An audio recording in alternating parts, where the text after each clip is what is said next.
की एक भुवनेश्वर जवळ असलेला एक कमी दाबाचा पट्टा ते छत्तीसगडकडून मध्य प्रदेशकडून इकडे गुजरातकडे जात असल्यामुळं महाराष्ट्रामध्ये काय होणार आहे, नागपूर, भंडारा, गोंदिया, चंद्रपूर, वर्धा आणि त्याच्यानंतर अमरावती ह्या परिसरामध्ये काय होणार, ह्या 2-3 दिवस तिकडं पाऊस पडणार आहे.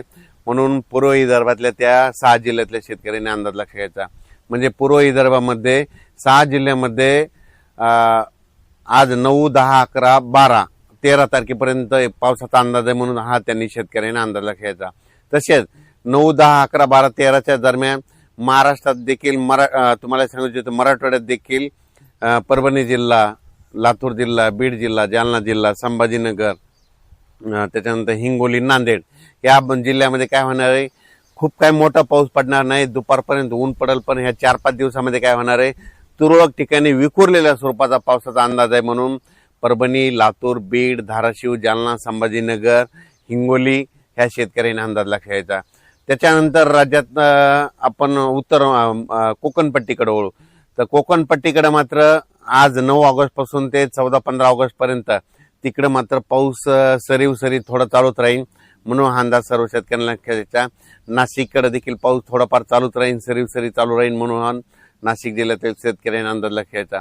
नंदुरबार, धुळे आणि जळगाव जिल्ह्यातल्या शेतकऱ्याला सांगू इच्छितो की 12, 13, 14च्या दरम्यान तुमच्याकडे देखील ते कमी दाबाचा पट्टा वरतून जात असल्यामुळे गुजरातकडे जात असल्यामुळं तुमच्याकडं 12, 13 आणि 14 ऑगस्टच्या दरम्यान तिकडे तुमच्या इकडे तुरळक ठिकाणी वेगवेगळ्या भागात जोराचा पाऊस पडेल. म्हणून हा अंदाज लक्षात घ्यायचा.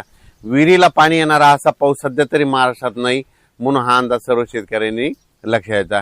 त्याच्यानंतर इकडं अहिल्यानगरकडे देखील अहिल्यानगरच्या सर्व जिल्ह्यात सगळीकडे जोराचा पाऊस पडणार नाही, फक्त विखुरलेल्या स्वरूपाचाच पाऊस असणार आहे. म्हणून हा अहिल्यानगरच्या संपूर्ण जिल्ह्यातल्या, तालुक्यातल्या, शहरातल्या, गावातल्या लोकांनी हा अंदाज लक्षात घ्यायचा. त्याच्यानंतर पुणे, सातारा, सांगली, सोलापूर, कोल्हापूर त्या पश्चिम महाराष्ट्रात देखील काय होणार आहे, सरीत राहणार आहे. तुरळक ठिकाणी विखुरलेल्या स्वरूपात आणखीन 4 म्हणजे 9, 10, 11, 12, 13 ऑगस्ट पर्यंत पाऊस राहणार आहे.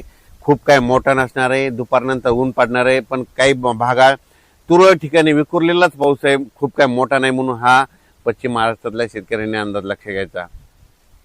कोल्हापूर, सातारा आणि इकडे कोकणपट्टी तिकडे मात्र सरी त्या चालूच राहतील. मात्र कर्नाटकला एवढा काही मोठा पाऊस पडणार नाही. म्हणून कर्नाटकच्या शेतकऱ्यांनी अंदाज लक्षात घ्यायचा. तुरळक ठिकाणीच पाऊस आहे. तेलंगणात देखील तुरळक ठिकाणीच पाऊस पडणार आहे. म्हणून अंदाज लक्षात घ्यायचा.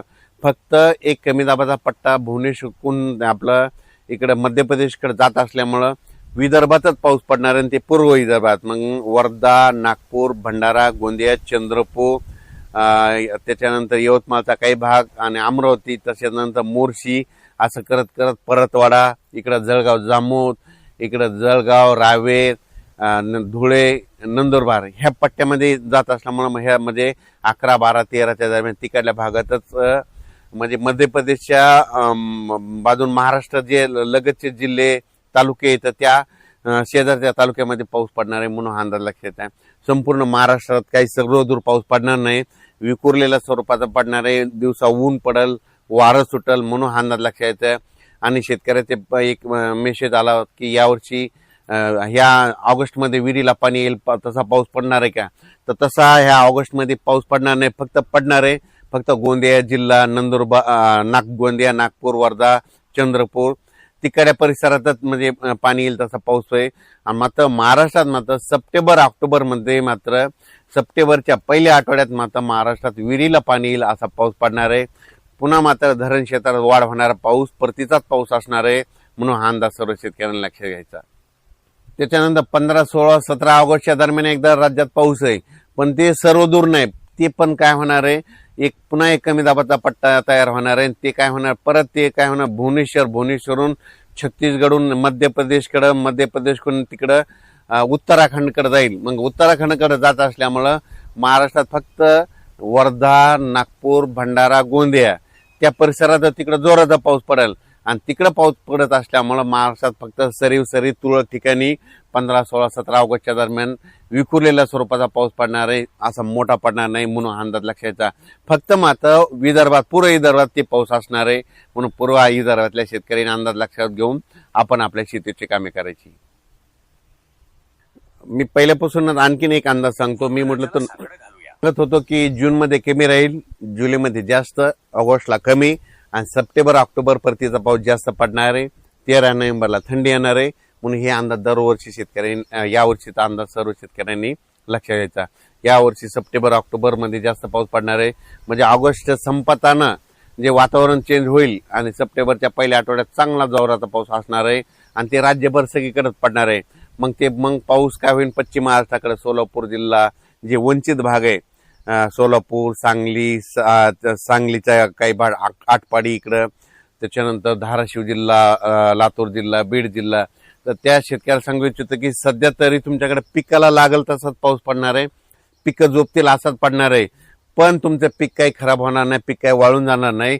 मात्र सप्टेंबर मधला पाऊस मात्र तुम्हाला सरासरी भरून काढणार आहे. म्हणून सोलापूर जिल्हा, लातूर जिल्हा, बीड जिल्हा, त्याच्यानंतर इकडं अहिल्यानगर जिल्हा, त्याच्यानंतर सांगली जिल्हा,